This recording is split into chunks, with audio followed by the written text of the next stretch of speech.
আমরা যারা শহরে বাস করি তাদের জন্য ছোট্ট একটা আবেগ আর অনেকখানি ভালোবাসার জায়গা হলো আমাদের প্রিয় ছাদ বাগান।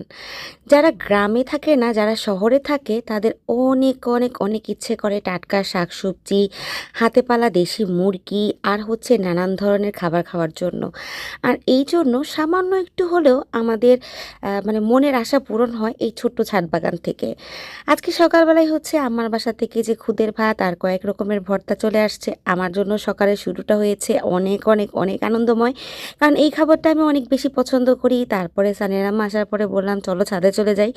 ছাদে অনেকগুলো আলু শাক হয়েছে, আলু শাক তো আমার অনেক বেশি ফেভারেট। তো আলু শাকগুলো আজকে কিছু তুলে নিব, কারণ কেটে দিলে ছেটে দিলে গাছগুলো আরও বেশি বড় হয়।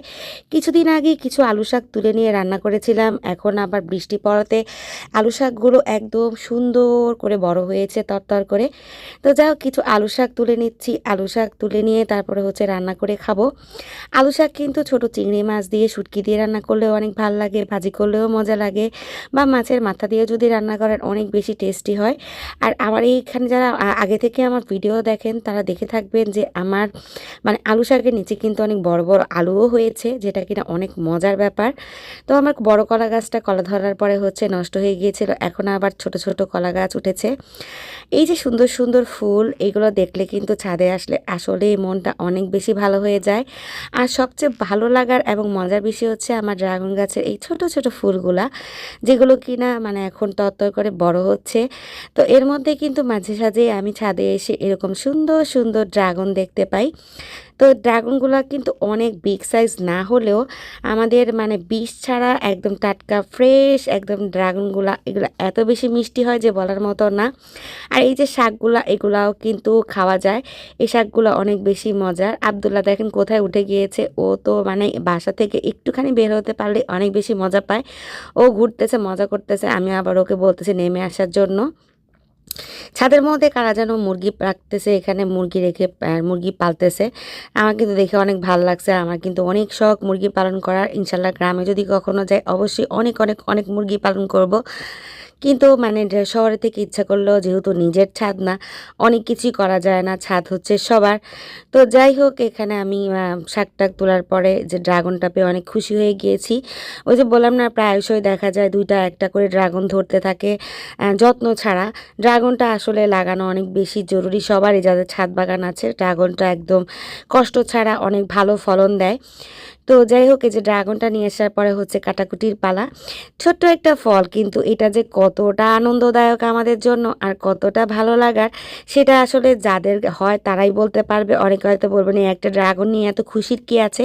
এটা অনেক খুশির একটা বিষয়।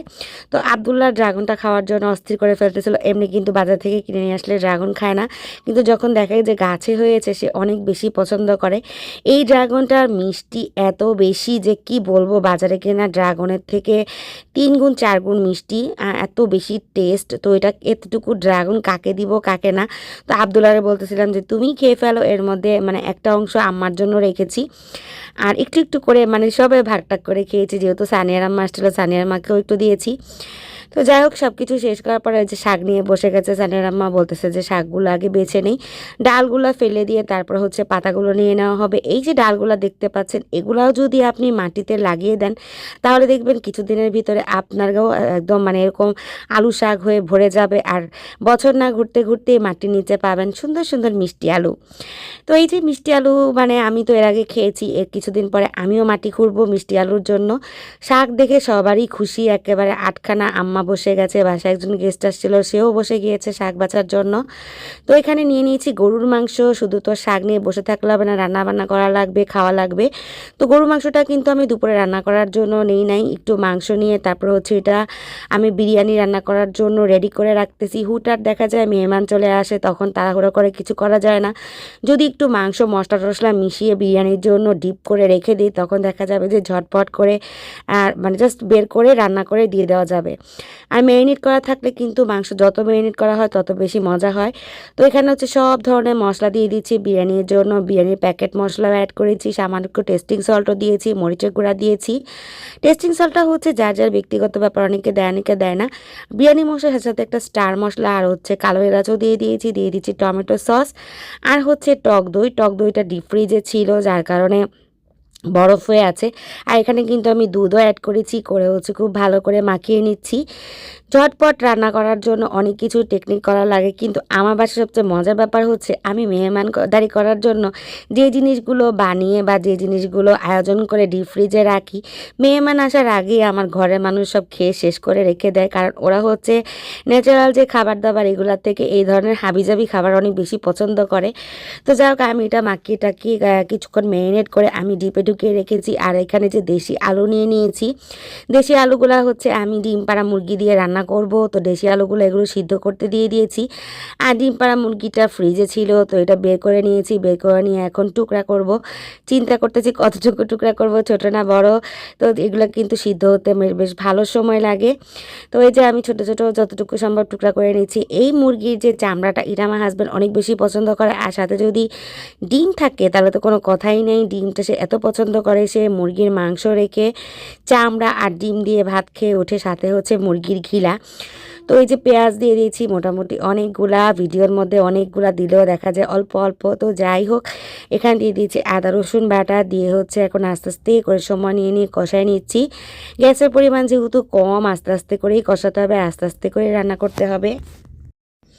যাই হোক, এই যে মশলা কষানো হয়ে গিয়েছে, মশলা কষানো মানে যত মশলা ভালো করে কষাবেন তরকারি রান্না তত বেশি মজা হয়। এরপরে এর মধ্যে দিয়ে দিয়েছি এলাচ, দারচিনি, তেজপাতা, দিয়ে মশলাটাকে আরও ভালো করে কষাবো যতক্ষণ পর্যন্ত তেল না উঠে আসে।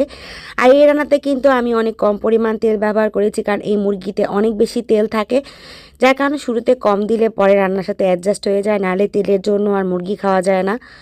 তো এই যে মুরগিগুলা হচ্ছে ধুয়ে টুয়ে খুব ভালো করে ক্লিন করে এখন মশলার মধ্যে দিয়ে দিচ্ছি, দিয়ে হচ্ছে খুব ভালো করে কষাবো যতক্ষণ পর্যন্ত একেবারে মশলা টশলা তেল টেল মিলিয়ে একদম তেল উপরে উঠে না আসে। আর হচ্ছে এখান থেকে কিন্তু অনেক পরিমাণ পানি উঠবে। মুরগি রান্না বা গরুর মাংসে যদি শুরুতে আপনারা হিটটা একটু কমিয়ে রাখেন, দেখবেন যে প্রচুর পরিমাণে পানি উঠে, আর ওই পানি দিয়ে কিন্তু মুরগি বা গরুর মাংস রান্না করা হয়ে যায়। তারপরে যদি আপনারা ঝোল অ্যাড করতে চান তাহলে আর কোনো কথা নেই। প্রচুর পরিমাণে ঠান্ডা লেগেছে, যার কারণে নিঃশ্বাস নিতে কষ্ট হচ্ছে আর কথা বলতেও কষ্ট হচ্ছে। তারপরে ভিডিও তো আপলোড দিতেই হবে, এই জন্যই আপলোড দেওয়া। দেখেন মোটামুটি কিন্তু কষানো হয়ে গেছে, আর কতগুলা তেল উঠেছে, তেল আর তেল সিদ্ধ হয়ে যাওয়ার পরে এখানে হচ্ছে দিয়ে দিয়েছি আলু। এই মাংসটা যেহেতু সিদ্ধ হতে প্রচুর পরিমাণে সময় লাগে, তাই একদম মাংস সিদ্ধ হয়ে যাওয়ার পরে হচ্ছে এখানে আলু অ্যাড করেছি। আলু অ্যাড করার পরে হচ্ছে তারপরে একটু ভালোভাবে কষিয়ে নিয়ে তারপরে হচ্ছে এখানে এখন পরিমাণ মতো ঝোল দিয়ে দিব। ঝোল আমি খুব বেশি রাখবো না, মাখা মাখা ঝোল রাখবো। তারপরে হচ্ছে যতটুকু ঝোল দেওয়ার দিয়ে তো লাস্ট ফিনিশিং করতে হবে। আজকের মতো ভিডিও এতটুকুই। গরম গরম ভাতের সাথে শক্ত মুরগি দিয়ে রান্না করা খাবার অনেক মজা লাগে। আপনাদের কেমন লাগে অবশ্যই জানাবেন।